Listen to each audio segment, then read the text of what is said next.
ਤੁਹਾਨੂੰ ਮਿਲਿਆ ਹੈ ਦੁੱਧ ਫੀਟਰਾਂ ਨਾਲ ਭਾਲ ਹੈ ਜੀ ਸਾਰੇ ਮਹੱਲੇ ਦੇ ਬੱਚੇ ਕਰਵਾਉਣ ਵਾਸਤੇ 3 ਦਿਨ ਪਹਿਲੇ ਵੀ ਯਾਰ ਉਰੀ ਗਿਆ ਸੀ ਹਮਾਮ ਤੇ। ਯਾਰਾਂ ਦਾ ਅੱਧਾ ਘੰਟੇ ਬਾਅਦ ਆ ਗਏ ਜੀ ਨੰਬਰ ਯਾਰ ਪਹਿਲੇ ਹੁੰਦੇ ਨੇ ਕਰਦੇ ਲਾਡੀਆਂ ਤੇ ਫਿਰ ਕੱਟਦੇ ਜੀ ਵਾਰ ਸੋ ਤੁਹਾਨੂੰ ਸਾਡਾ ਵਲੋਗ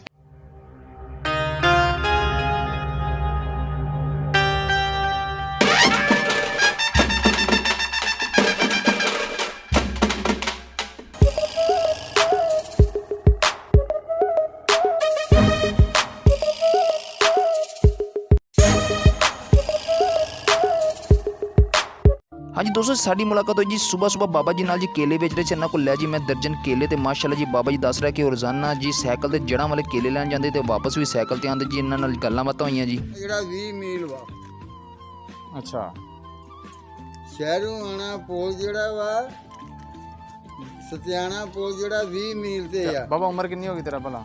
ਮੇਰੀ ਉਮਰ 72 72 73 ਸਾਲ ਹੋ ਗਈ। ਸਾਡੇ ਕੋਲ ਸਾਈਕਲ ਚਲਾ ਕੇ ਝਾਲ ਤੇ ਨਹੀਂ ਜਾ ਜਾਂਦਾ ਵੇਲਾ।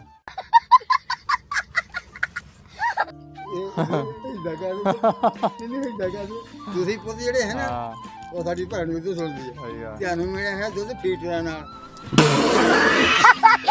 ਹਾਂਜੀ ਅਸੀਂ ਪੀਤਾ ਹੈ ਗਲਾਸਾਂ ਨਾਲ ਤੇ ਛੰਨਿਆਂ ਨਾਲ। ਸਹੀ ਹੈ। ਹੁਣ ਤਾਂ ਦੁੱਧ ਲੱਭਦਾ ਹੀ ਨਹੀਂ। ਤੇ ਤੁਸੀਂ ਹਜਮ ਵੀ ਨਹੀਂ ਕਰ ਸਕਦੇ।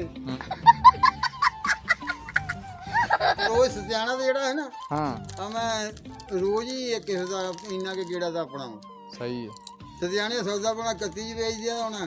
ਸਹੀ ਮੁੜ ਕੇ ਜਿਹੜਾ ਕੋਈ 12-1 ਵਜੇ ਆ ਜਾਣਾ ਘਰ ਮੁੜ ਕੇ ਇੱਥੇ ਰੋਟੀ ਪਾਣੀ ਖਾਧਾ ਪੀਤਾ ਸ਼ਾਮ ਨੂੰ ਪਿਛਲਾ ਗੇੜਾ ਦੇ। ਸਹੀ ਹੋ। हाँ जी दोस्तों तो मित्रों यार ने महल्ले च आ गए जी एक रक्शे वाला यार बह गए जी रक्शे के अंदर जी यार ने कहा जी दियो सानू जी एक झूटा जी माशाल्लाह जी हफ्ता लैके बह गए जी विच दे नाल भाल है जी सारे महल्ले के बच्चे।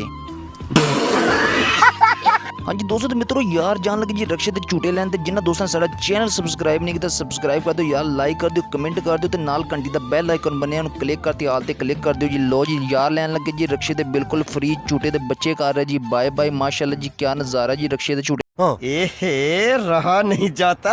हाँ जी दोस्तों तो यार और जा रहे जी हमाम ते कटिंग करवाने वास्ते 3 दिन पहले भी यार और गया सी हमाम ते लेकिन उतो टाइम नहीं मिलिया सी और रश सी अज अमजद भाई को फोन करके पूछे वो कहते जी आ जाओ जी इस टाइम असी फ्री हाँ। A few moments later. मैं पहुंचा जी अमजद हमाम ते जो देखा अमजद भाई को पहले ही गाहक बहुत ज़्यादा सी बहुत रश सी उन्होंने को थे।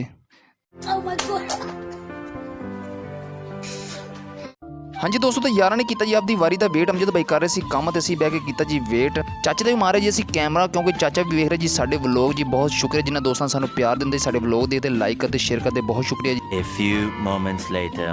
हाँ जी दोस्तों तो मित्रों यार का अद्धा घंटे बाद आ गए जी नंबर यार बह गए जी कुर्सी तो हूँ कराने कटिंग तुम करो वेट अगर जिन्होंने दोस्तों साढ़े चैनल सबसक्राइब नहीं किया यार सबसक्राइब कर दो नाल ही घंटी का बैल आइकन बने उन्होंने क्लिक करके आल ते क्लिक कर दो ताकि साड़ी वीडियो सब तो पहले तुहाडे तक पहुँच सके जी।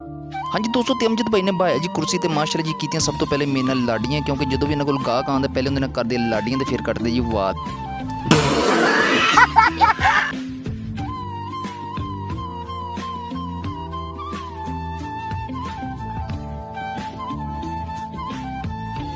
A few moments later. हाँ जी माशाल्लाह जी दोस्तों यार हो रही हो गए जी तैयार जी दोस्तों ने लाजमी कमेंट करके दसना जी अमजद भाई की कटिंग किस तरह लगी अगे तो उन्होंने को कटिंग करवानी चाहिए कि नहीं।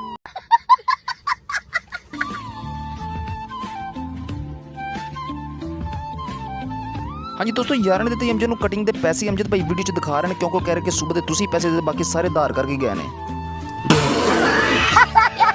हाँ जी दोस्तों यार हो गए जी फ्री कटिंग तो यार जा रहे हैं जी वापस कर लो जी तस्वीर बना ली भाई अमजद के नाल जी माशाल्लाह जी तस्वीर कहते बनाओ जी साढ़े नाल असीं बनाई तस्वीर उन्होंने। हाँ जी दोस्तों तो मित्रों यार की दुकान अगे लाइया जी 2 गड्डियां ने ब्रेकां यार निकले जी बाहर यार ने सोची लगता यार आ गए जी कोई फैन जी लेकिन जो बाहर निकले खुद सी जी मेरा कजन शाहद जी मैं पिछे जी कौन है जी उन्होंने कहा जी मेरी गड्डी विखना जी गड्डी सेल कर रहे हैं।